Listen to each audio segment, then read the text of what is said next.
میرے رسول پاک کی بات نہ ستارے بھی مانتے ہیں، چاند بھی مانتا ہے، سورج بھی مانتا ہے۔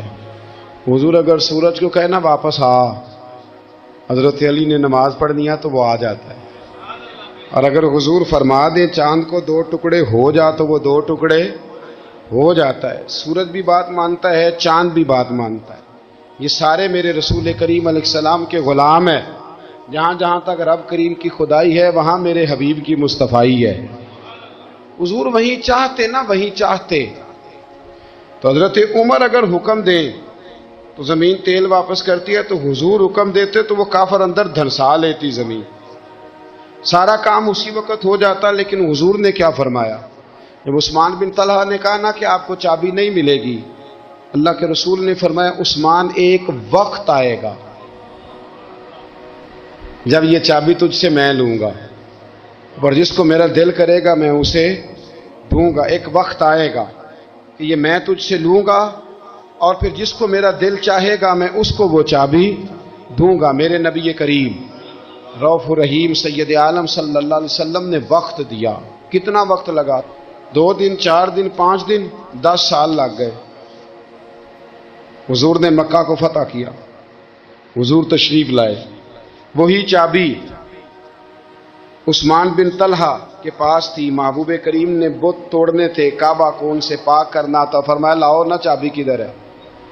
عثمان کہتے ہیں حضور نے تو بات نہیں جتلائی، پر مجھے وہ لفظ یاد تھے کہ عثمان ایک وقت آئے گا، ایک، سمجھیے گا بات کو، ایک وقت آئے گا جب چابی میں لوں گا، اور پھر جس کو میرا دل کرے گا میں اسے، پھر وقت آ گیا، پھر حضور نے چابی لے لی، پھر نبی پاک نے بت توڑے، اور قربان جاؤں مدینے والے محبوب کے طریقے پر، فدا ہو جائیں حضور علیہ الصلوۃ والسلام کے کمال درگزر پر۔ جب حضور فارغ ہوئے نا بیت اللہ کو صاف کر کے، تو فرمایا کدھر ابھی عثمان بن طلحہ؟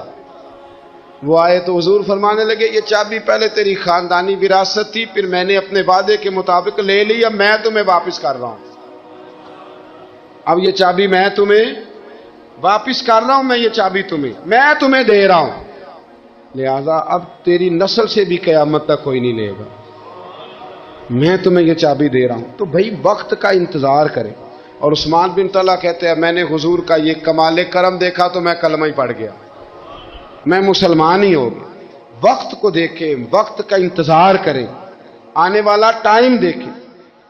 ہم نا ٹائم نہیں دیتے، ہمیں جلدی بڑی ہے، کاروبار ٹھیک ہو جائے تو شام کو ہو جائے، بچہ تندرست ہو جائے تو پھر شام کو ہو جائے، مخالفین ٹھیک ہو جائیں تو شام کو ہو جائیں۔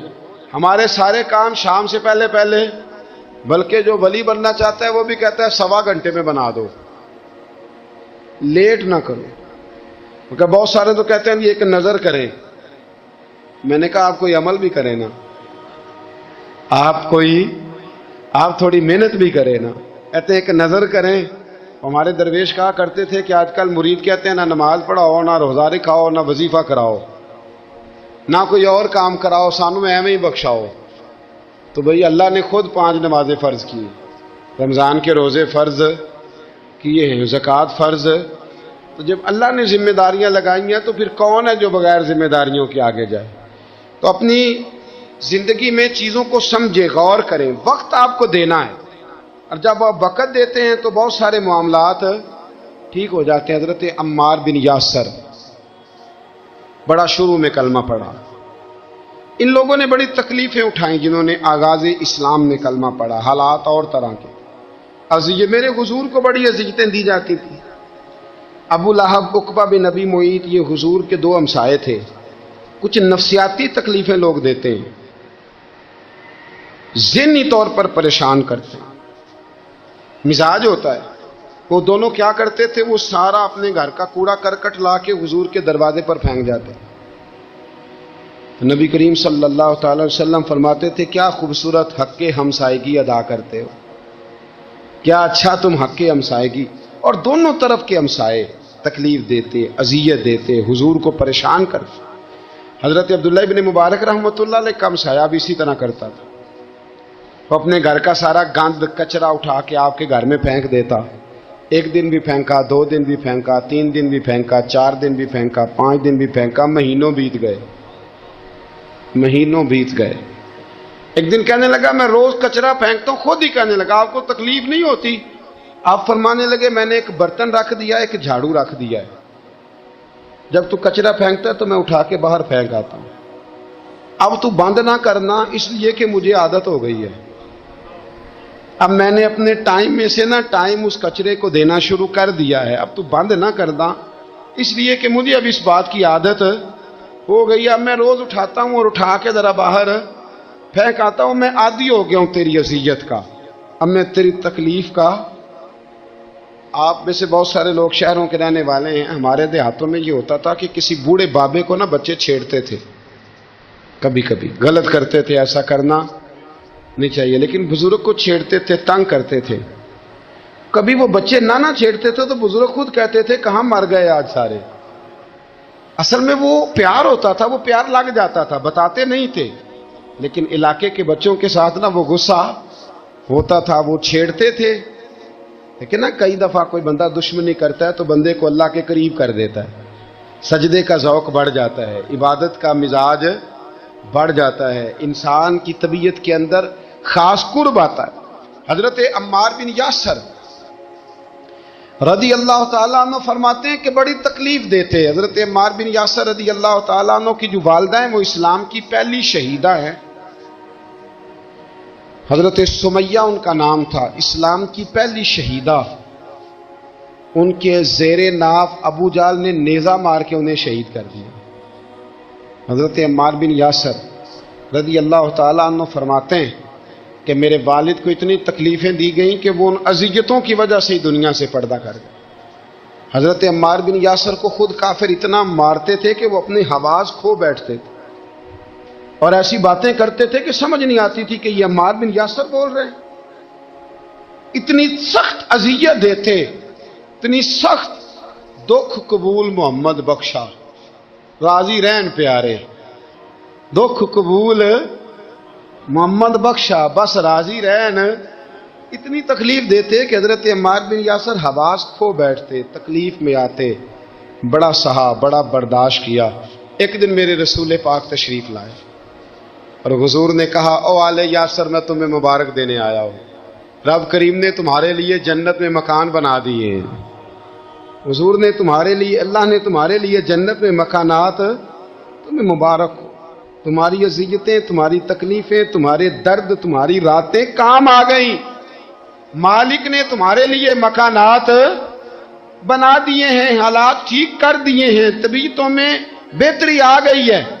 میرے محبوب کریم رؤوف الرحیم سید عالم نور مجسم شفیع معظم آقا دو عالم صلی اللہ تعالی علیہ وسلم نے انہیں خوشخبری سنا دی۔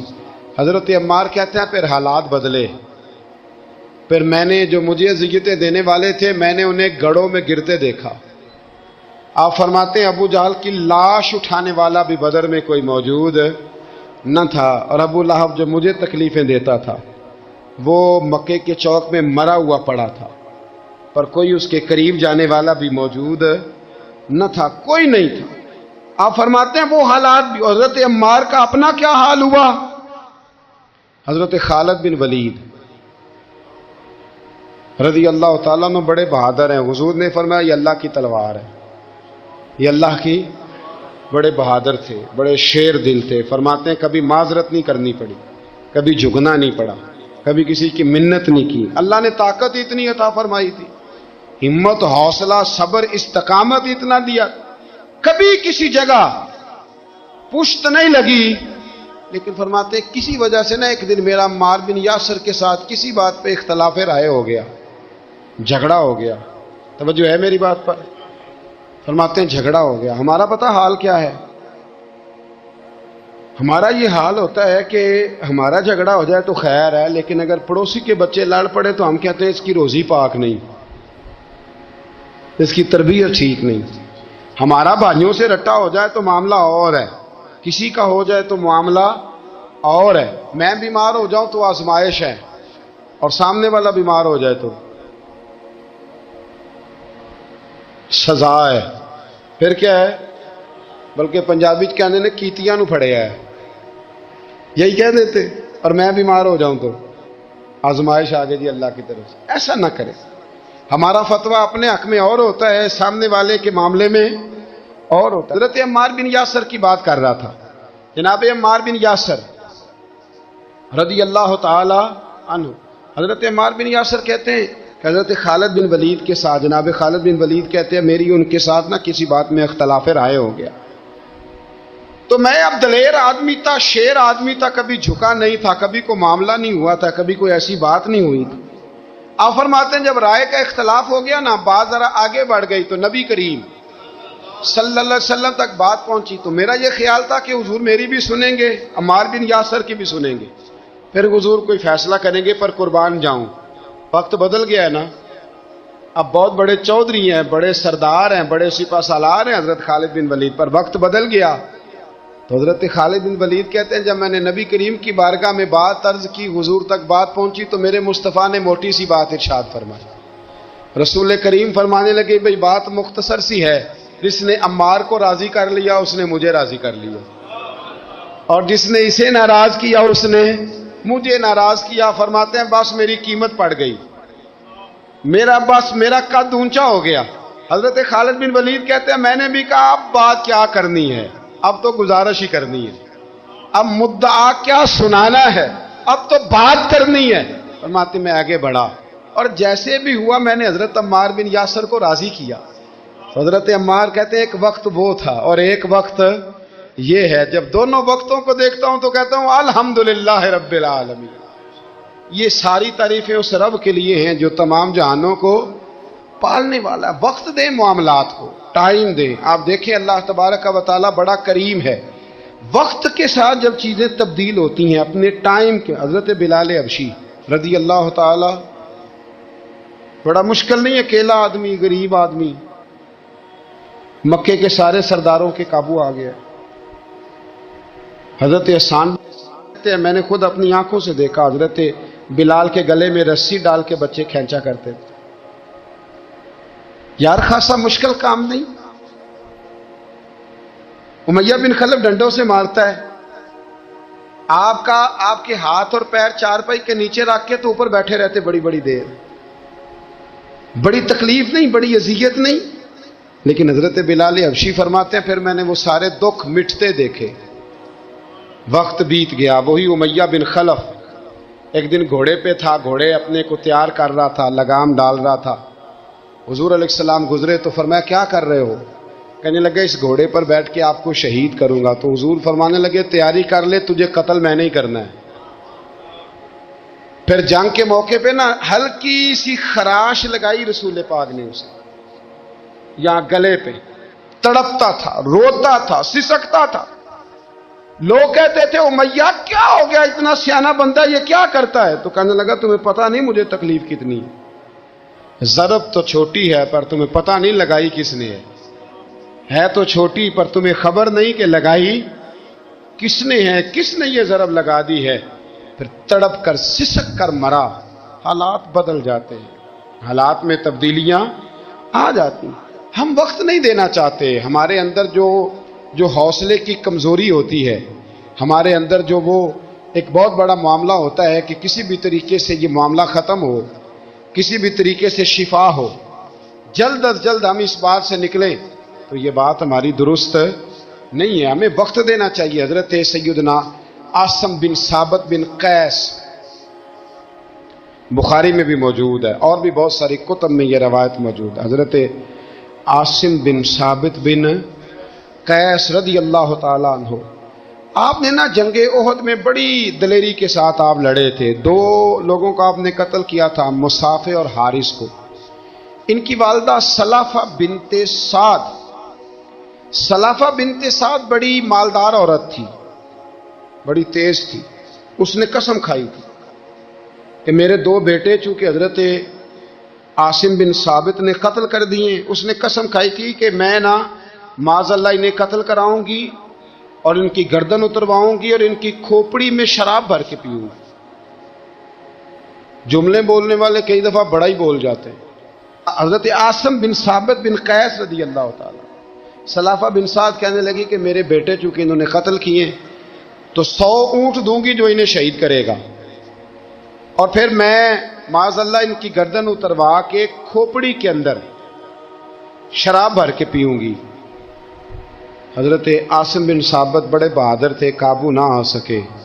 کافروں نے ایک چال چلی کہ مدینے سے کچھ مبلغ مانگے تبلیغ کرنے کے لیے، بطور مبلغ کو مانگا، لیکن رستے میں بددیانتی کی، جھوٹ بولا، ظلم کیا، انہیں گرفتار کیا، اور گرفتار کر کے معاذ اللہ تعالیٰ انہیں بیچنا چاہا۔ حضرت عاصم بن ثابت کہنے لگے میں میدان کا آدمی ہوں، میں قید ہونے سے لڑائی کرنے کو بہتر سمجھتا ہوں، میں کفار کا قیدی ہونے سے شہید ہونے کو فضیلت دوں گا۔ تلوار نکال لی، نیزے نکال لیے، لڑنے لگے۔ اب اکیلا آدمی اور سامنے درجنوں بیسیوں لڑنے والے، سب کا رخ جب انہی کی طرف ہوا تو حضرت عاصم بن ثابت بن قیس رضی اللہ تعالیٰ عنہ سمجھنے لگے اب شہید ہو جاؤں گا، تو آپ نے ایک دعا مانگی، کہنے لگے اے اللہ میرے بدن کی حفاظت کرنا، اے اللہ میرے وجود کی حفاظت کرنا، گویا میری لاش کی یہ بے حرمتی نہ کرے، اللہ حفاظت کرنا۔ شہید کر دیے گئے۔ جیسے ہی آپ شہید ہوئے تو اب وہاں تو منت یہ تھی نا معاذ اللہ کے گلا کاٹیں گے اور معاذ اللہ کھوپڑی میں شراب پیئیں گے۔ انہوں نے دعا کر دی، یا اللہ حفاظت کرنا۔ آپ سب بھی دعا کریں، یا اللہ ہماری حفاظت فرما، اے اللہ دنیا میں بھی حفاظت فرما، قبر میں بھی حفاظت فرما، حاسدوں سے، شریروں سے، مفسدوں سے، اے اللہ حفاظت کرنا۔ یہ دعا فرمائی۔ جب آپ شہید کر دیے گئے نا، لاش مبارک قریب تھی، تو کافر گردن کاٹنے کے لیے آگے بڑھے تو سینکڑوں کی تعداد میں شہد کی مکھیاں آ گئیں۔ انہوں نے گھیرا ڈال لیا سارے وجود کو۔ اب کتنی کو مکھیاں اڑائیں؟ ایک کو اڑاتے ہیں 10 اور آ جاتی ہیں، 2 کو اڑاتے ہیں 10 اور ان کا خیال تھا شاید وجود کاٹنے آئی ہیں۔ وہ چلے گئے، کہنے لگے شام کو جب مکھیاں چلی جائیں گی تو دوبارہ آئیں گے۔ لیکن جب مکھیاں اڑی تو انہوں نے وجود کو چھوا بھی نہیں تھا، انہوں نے وجود کی حفاظت کی، دعا مانگی تھی، اے اللہ ان سے میری حفاظت فرما، مجھے ثابت قدم رکھ۔ مکھیوں نے وجود کو چھوا بھی نہیں، اور جب رات ہوئی تو نہ بادل تھے، نہ پانی تھا، نہ ہوا تھی، لیکن اللہ نے پانی بھیجا، بارش آئی، اور حضرت عاصم بن ثابت کی لاش کو بہا کے لے گئی، وجود بہا کے لے گئی۔ سویرے ڈھونڈتے رہے پر ان کا وجود کسی کو ملا۔ بعد مرن دے مکھڑا میرا ہو جاوے جے تازہ، پھر سمجھ لینا محبوب میرے نے آن پڑے ہے جنازہ، پھر سمجھ لینا محبوب میرے نے آن پڑے ہے۔ اور ایک شعر پڑھنا دوں چراغے گولڑا کا، کئی دفعہ پڑھتا ہوں، آج پھر نہ کہہ دوں۔ کہنے لگے بے قدراں کچھ قدر نہ جاتی، کیتی خوب تسلی ہو، دنیا دار پجاری زردے کتیاں دے گل ٹلی ہو، بک بک روشن اکھیاں تکیو ویک حویلی کلی ہو، کوچ نصیر آسان جدوں کیتی پہ جانی تر تھلی ہو۔ تو یاد رکھ میرے بھائی، جب آپ ثابت قدم، حضرت خباب رضی اللہ تعالی عنہ، بخاری میں ذکر ہے، کتب حدیث میں، کتب سیرت میں ذکر ہے، حضرت خباب رضی اللہ تعالی عنہ نے اس وقت کلمہ پڑھا جب ابھی 5 لوگ کلمہ پڑھتے، کل بندے السابقون الاولون۔ آپ فرماتے ہیں جس عورت کا میں غلام تھا نا، ام انمار اس کا نام تھا، وہ مجھے بڑی سخت سزائیں دیتی تھی۔ آپ لوہار کا کام کرتے تھے، سلاخیں، آپ کو پتہ ہے لوہار سلاخ رکھتا ہے پہلے آگ میں بھٹی میں، پھر وہ جب پوری طرح تپتی ہے پھر کچھ بنتا ہے، لوہار کا کام کرتے تھے۔ آپ فرماتے ہیں ام انمار میرے ساتھ یہ کرتی کہ مجھے سخت اذیت دیتی، کلمہ چھوڑنے پر مجبور کرتی۔ ایک دفعہ تو ایسے ہوا کہ اس نے کافروں کی ڈیوٹی لگائی، میں گلی سے گزر رہا تھا، مجھے نہیں پتا تھا ان کی پہلے سے تیاری ہے، انہوں نے کوئلے جلا کے رکھے ہوئے تھے، مجھے پکڑا، میرا کرتا زبردستی اتارا، کوئلوں پہ لٹا دیا اور میرے وجود پر وزنی پتھر رکھ دیے۔ فرماتے ہیں میری چربی پگھلی تو کوئلے بجھے۔ یہ شہادت گاہ الفت میں قدم رکھنا۔ لوگ آسان سمجھتے ہیں مسلمان ہونا، زخم پہ زخم کھا کے جی، خون جگر کے گھونٹ پی، آہ نہ کر لبوں کو سی، یہ عشق ہے کو دل لگی نہیں، اس میں بڑی برداشت کرنی پڑتی ہے۔ آپ فرماتے ہیں کہ حضور علیہ السلام نہ خانہ کعبہ کی دیوار کے ساتھ ٹیک لگائے بیٹھے تھے. میں ایک دن حاضر، مجھے بڑی تکلیف دیتے تھے. کہتے ہیں جب میں کام کر رہا ہوتا تھا تو میری مالکن آتی تو وہ نکال کے نا سلاخ تو میرے سر پہ رکھ دیتی. میرا سارا وجود زخمی تھا. حضور خانہ کعبہ کی دیوار سے ٹیک لگائے بیٹھے تھے. میں حاضر ہوا تو محبوب کریم بھی اٹھے. تو حضور علیہ السلام سے میں نے عرض کی حضور دیکھیں مجھے کتنی تکلیف دی جاتی. تو ابھی فرمانے لگے بس اتنی. فرمایا تم سے پہلے لوگوں کے سروں پر آرے رکھ کے 2 حصوں میں چیر دیا جاتا تھا. لوہے کی کنگھیوں سے ان کے وجود ادھیڑ دیے جاتے تھے پر وہ سی نہیں کرتے تھے، اف نہیں کرتے تھے. میں خبردار بس اتنی. اور پھر میرے حضور نے ہاتھ اٹھائے کہا اے اللہ خباب کی مدد فرما. اے اللہ خباب کی اتنے لفظ ادا کی. حضرت خباب کہتے ہیں پھر میں نے وقت کو وقت دیا، پھر میں نے حالات کو وقت دیا، پھر میں نے اپنے محبوب کی دعا کو قبول ہوتے دیکھا. فرماتے ہیں وہ میری مالکن جو مجھے تکلیف دیتی تھی، اذیت دیتی تھی، پھر اس کا حال یہ تھا کہ اس کے سر میں درد اٹھا. اور جس طرح کتا چیختا ہے جب اسے مارا جاتا ہے تو وہ چلاتا ہے، اس طرح وہ آوازیں نکالتی. پھر وہ بہت بڑے طبیب کے پاس گئی تو اسے کسی نے کہا کہ لوہے کی سلاخوں سے اپنے سر کو دگوایا کر، داغ دیا کر، اسے جلایا کر جگہ جگہ سے تاکہ تیرے اندر کا درد ختم ہو. تو آپ فرماتے ہیں پھر لوگوں میں نے صبر اور استقامت کا رزلٹ دیکھا کہ وہ جو مجھے بطور سزا میرے سر پہ سلاخیں رکھتی تھی پھر وہ بطور دوائی منگانے لگی. میں سلاخ گرم کر کے لاتا اس کے سر پہ رکھتا. فرماتے ہیں پھر اسے سکون ہوتا، پھر وہ تڑپتی. اور چونکہ مجھے تو وقت یاد تھا نا، کہتے ہیں لیکن میں مصطفیٰ کریم کا کلمہ پڑھتا تھا، میں نے کبھی دوبارہ پلٹ کر اسے یہ بات یاد نہ کرائی.